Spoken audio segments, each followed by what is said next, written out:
Good morning students. Due to this lockdown period, we are teaching you through this channel. I, Rajeshwari Shirkanhalli, welcome you all at Nagesh Karasgi Orchid School. Today, we are going to see chapter 4, Structure of the Atom. So, we will begin. The important sections in the chapter are, first of all, we are going to see the introductory part of the chapter, then the different models proposed by different scientists. In that, the first one is Thomson's model of an atom. After Thomson's model, the next is Rutherford's model of an atom. Then drawbacks of Rutherford's model of the atom. The next one is Bohr's model of an atom. After seeing these all the models, the next part is neutrons. Then electronic distribution of an atom. Then what is valency, what are atomic numbers and mass numbers, and finally isotopes and isobars. So, these are some of the important concepts of the chapter. So, now we will begin with its introductory part. Atoms and molecules are the fundamental blocks of matter. You know that there is matter everywhere, and this matter is made up of atoms and molecules. So, atoms and molecules are called as fundamental building blocks of matter. Now, the existence of different kinds of matter is due to different atoms constituting them. We see matter around us which is in different forms, and this is because of the atoms present in that matter. Now, what makes the atom of one element different from the atom of another element? If you take for example oxygen, it is an element. All the atoms of oxygen are similar, but they are different than the atoms of some different element. In this chapter, we are going to see what makes the atom of one element different from the atom of another element. Are atoms really indivisible? Atom is said to be indivisible, but are they really indivisible as proposed by Dalton, or are there smaller constituents inside the atom? That also we are going to discuss in this chapter. You will seek the answers to all these questions in the coming sections of the chapter. Now, what is charged particles? In your lower classes, you all have performed these activities. You took plastic comb, rubbed it on your hair and brought near the bits of paper. What you found after rubbing the comb on the hair, the comb gets charged, and when you bring this plastic comb near the bits of paper gets attracted to the plastic comb. So, this is due to static electricity. So, already you have learnt about static electricity in your lower classes. What it shows that there are charged particles in matter. Now, plastic comb gets electrically charged due to rubbing. So, when we take plastic comb and rub it on dry hair, it gets electrically charged. It gets electrically charged means it forms ions, and therefore it attracts tiny pieces of paper. So, tiny pieces of paper get attracted to the comb as the comb is electrically charged. So, this is due to electrostatic force of attraction. So, here the force of attraction between the tiny pieces of paper and an electrically charged plastic comb is because of electrostatic force of attraction. This is another example. If you take a glass rod, and this glass rod, if you rub on a silk cloth, then these both the materials gets charged. A glass rod becomes a positively charged material, means positive charges are formed on the glass rod as it loses electrons. On the other hand, a silk cloth becomes negatively charged as it receives the electrons. So, when glass rod is rubbed with silk, glass rod loses electrons easily and silk cloth gets those electrons. So, after rubbing, the glass becomes positively charged and the silk becomes negatively charged. These charges are developed here because of rubbing. Thus, equal but opposite charges are produced on both. So, what we have seen, glass rod becomes positively charged, means positive charges are produced on glass rod, and silk cloth becomes negatively charged. That means negative charges are produced on silk cloth. So, these both are due to electrostatic force of attraction.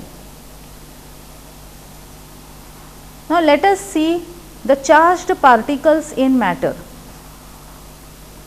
An atom is divisible and consists of charged particles. So, an atom is not indivisible, it is divisible. It is divisible means we can divide an atom into further simpler parts. So, what it consists of? It consists of charged particles. Now, these charged particles are called as subatomic particles, means inside the atom there are subatomic particles. E. Goldstein in 1886, he discovered the presence of protons in the atom. So, what he did? He said that protons are present in the atom. Now, what are protons? These are positively charged particles. Protons are positively charged particles which are present in the atom. A proton is represented as P plus. So, a proton is represented as P, and this plus sign indicates that protons are positively charged particles. Later on, after E. Goldstein, another scientist named J.J. Thomson in 1900 discovered the presence of electrons in the atom. So, Goldstein discovered the presence of protons, and whereas J.J. Thomson discovered the presence of electrons in the atom. So, what are electrons? These are negatively charged particles. Protons are positively charged particles, whereas electrons are negatively charged particles. An electron is represented as E minus. So, here this letter E stands for electron, and this minus sign indicates that it is a negatively charged particle. So, from these two discoveries, that is of Goldstein and Thomson, we come to know that an atom is divisible and there are subatomic particles in the atom. They are protons which are positively charged and electrons which are negatively charged. Now, let us see the structure of an atom. Now, Dalton suggested that the atom was indivisible and indestructible, but the discovery of two fundamental particles, they are electrons and protons, inside the atom led to the failure of this aspect of Dalton's atomic theory. So, what Dalton suggested in his atomic theory, that the atom was indivisible, means we cannot divide the atom into further particles, but Goldstein proved the existence of protons, whereas Thomson proved the existence of electrons. So, because of the discovery of these two fundamental particles, Dalton's atomic theory got failed. For explaining this, many scientists proposed various atomic models. So, in this chapter we are going to see the different atomic models proposed by various scientists. The first one is Thomson's model of an atom.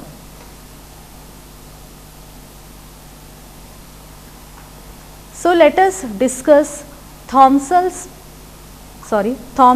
model of an atom. Thomson proposed the model of an atom to be similar to that of Christmas pudding. So, what he did, he proposed the model of an atom and he compared that model of atom. So, what Thomson did, he proposed a model of an atom and he compared his model with Christmas pudding. The electrons in a sphere of positive charge were like dry fruits in a spherical Christmas pudding. Here in this figure you can see this is somewhat like Christmas pudding, in which there is a sphere which consists of all positive charges, and in between somewhere you can find there are negatively charged particles which are electrons. So, he compared this with the Christmas pudding, in which there is a sphere of positive charge and dry fruits are like electrons. The positive charge in the atom is spread all over like the red edible part of the watermelon. You can see here this is all red edible part of the watermelon, which is positively charged, while comparison with atomic model. While the electrons are studded in the positively charged sphere like the seeds in the watermelon. So, what he did, he compared the electrons with the seeds in the watermelon. So, according to him, there is mostly positive charge and somewhere in between negative charges are found. Means the atom is mainly made up of protons and somewhere there are electrons. So, he proposed the following Thomson's proposals. The first one, an atom consists of a positively charged sphere and the electrons are embedded in it. So, what he said, that an atom consists of a positively charged sphere and electrons are embedded somewhere in that. The negative and the positive charges are equal in magnitude. So, what Thomson said, that the positive and negative charges means protons and neutrons, they are electrons, they are equal in magnitude. So, the atom as a whole is electrically neutral. Means, for example, if you take an atom which has 4 positive charges, means 4 protons and 4 negative charges, means 4 electrons. So, plus 4 and minus 4, they cancel each other and as a whole we get 0 charge. That means, atom as a whole is electrically neutral, means atom is neither positive nor negative, but it is electrically neutral. So, after Thomson's model of an atom, the next scientist was Rutherford, who proposed his model for an atom. Let us see the important features of Rutherford's model of an atom. To study the arrangement of electrons within an atom, Rutherford designed an experiment. So, what Rutherford did? He designed an experiment for studying the arrangement of electrons within an atom. Now, what he did in this experiment, he took alpha particles. Fast moving alpha particles were made to fall on a thin gold foil. So, he selected a gold foil which is highly malleable, means we can flatten it into very thin sheets, and he selected fast moving alpha particles. He made these alpha particles to fall on this thin foil of gold. He wanted a very thin foil. So, he selected a gold foil which was about 1000 times thicker than an atom. Means he selected a gold foil which was about 1000 atoms thick. Alpha particles are doubly charged helium ions. So, what are alpha particles? These are having helium ions but with double charged. Since they have a mass of 4 units, the fast moving alpha particles have a considerable amount of energy. So, because of their mass of 4 units, which is very less, these alpha particles can move very fast and they consist of a considerable amount of energy. It was expected that alpha particles would be deflected by the subatomic particles in the gold atoms. So, subatomic particles, that is protons and electrons, are present in the atom. So, it was expected that due to the presence of these subatomic particles, alpha particles would be deflected. Since the alpha particles were much heavier than the protons, he did not expect to see large deflections. So, if you compare the masses of protons with alpha particles, the mass of proton is 1 unit, and whereas the mass of an alpha particle is 4 units.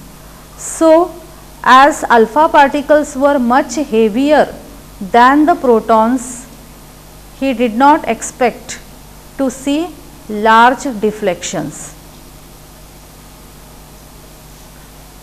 So, this figure shows the deflection by alpha particles. You can see here these are all gold atoms, and you can see the direction of all these alpha particles. Most of the alpha particles are going straight, some of them are deflecting, and some of them are even turning back. So, let us see how alpha particles react when they fall on the gold atoms. Observations of Rutherford's scattering experiment. What he observed, the first thing is, most of the fast moving alpha particles, they passed straight through the gold foil. So, in this figure you can see all these alpha particles are going straight, they are in a straight line. Some of the alpha particles were deflected by the foil by small angles. So, here you can see here there is a deflection. So, what he found, some of the alpha particles got deflected by the gold foil by small angles. Surprisingly, 1 out of every 12,000 particles appeared to rebound. So, here in this figure you can see this is an alpha particle which is coming back, it is turning back. So, what was his surprise? He saw that out of every 12,000 particles, 1 alpha particle appeared to rebound, means 1 alpha particle turned back out of 12,000 alpha particles. So, these were his observations. What he found, what were his 3 observations? Most of the alpha particles passed straight through the gold foil. Some of them were deflected by the foil by small angles, and 1 alpha particle out of every 12,000 particles turned back. So, what he said in the words of Rutherford. So, this is what exactly the Rutherford said. This result was almost as incredible as if you fire a 15-inch shell at a piece of tissue paper and it comes back and hits you. So, he compared his experiment with this, a simple activity that if you take a tissue paper and take a 15-inch shell and fire it on that tissue paper, then it comes back and hits you. Now, let us see the conclusions of this experiment. Most of the space inside the atom is empty because most of the alpha particles passed through the gold foil without getting deflected. So, just now we have seen that the first observation of the experiment was most of the alpha particles went straight, they passed straight through the gold foil. That shows that most of the space inside the atom is empty. So, alpha particles did not get any obstacle in their path. So, they passed straight without getting deflected. Very few particles were deflected from their path, indicating that the positive charge of the atom occupies very little space. So, what is positive charge? Protons. So, the second observation told us that positive charge of the atom occupies very little space. That's why very few particles were deflected from their path. A very small fraction of alpha particles were deflected by 180 degrees. Deflection by 180 degrees means turning back of the rays. So, here in the third observation, what we found that one alpha particle out of every 12,000 alpha particles turned back, rebound. So, that indicates that all the positive charge and mass of the gold atom were concentrated in a very small volume within the atom. So, what is the conclusion of this third observation? It tells us that all the positive charge and the mass of gold atom, these are concentrated in a very small volume within the atom. From the data, he also calculated the radius of the nucleus. The radius of the nucleus calculated by him was about 10⁵ times less than the radius of the atom. So, whatever the radius of the atom is there, compared to that radius, the radius of the nucleus is 10⁵ times less. That shows that nucleus of the atom is very small in size as compared to the radius of atom. So, these are the conclusions of the experiment.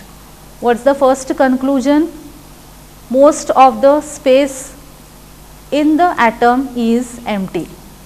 The second conclusion is the positive charge of the atom occupies very little space.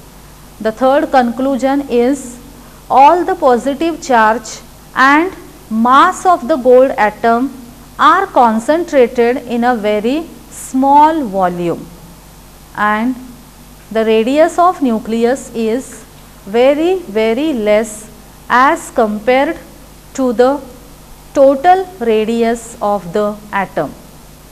Now, let us see the features of Rutherford's nuclear model of an atom.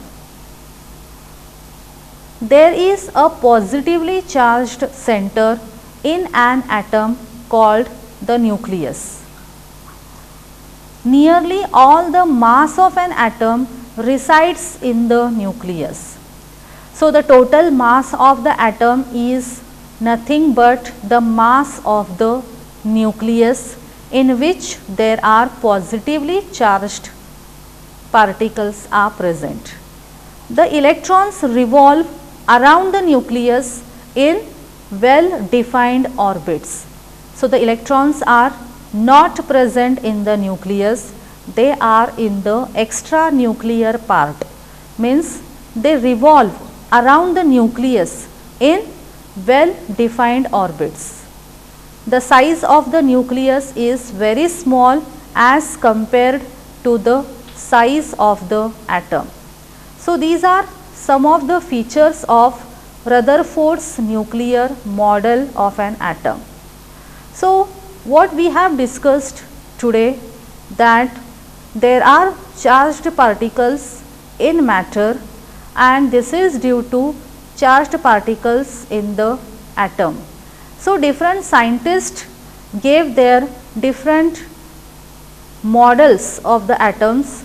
In that we saw about J.J. Thomson and Rutherford. We have seen their findings and their main features as well as their drawbacks. So, you are going to learn all this today and draw the necessary figures. Remaining parts we will continue in the next session. Thank you.